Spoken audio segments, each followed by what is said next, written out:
সম্মানিত উপস্থিতি, আপনারা জানেন আজকে নরসিংদীর জমিনে যে তরুণ সুন্নি প্রজন্ম আজকের যে আয়োজন হয়েছে, ঐক্য ডাক এসেছে, এটা কোনো মাসলাকের জন্য নয়, এটা কোনো মাসালার জন্য নয়, কোনো দরবার ভিত্তিক নয়, কোনো শ্রেণী ভিত্তিক নয়।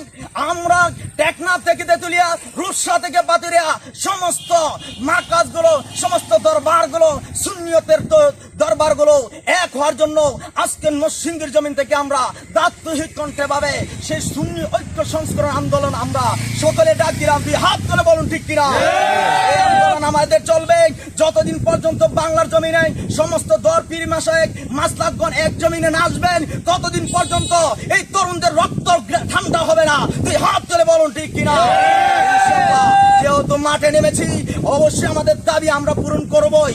আমরা নরসিংদীর যুবকেরা আমরা জানি কিভাবে দাবি পূরণ করতে হয়, কিভাবে দাবি আদায় করতে হয়। নরসিংদীর যুবকরা কলিজা যত তার চেয়ে বড় সাহস। দুই হাত করে বলুন ঠিক কিনা? ইনশাআল্লাহ আমাদের সাথে সকলে থাকবেন। বাংলাদেশের আনাচে কানাচে দরবার ভিত্তিক সমস্ত মার্কাজে, রাজধানীর ময়দানে সর্বত্র আমরা প্রতিবাদ করে তুলুন। আমরা সকলে থাকতে আছি। দুই হাত তুলে বলুন ঠিক কিনা? নারে তাকবীর, নারে রিসালাত।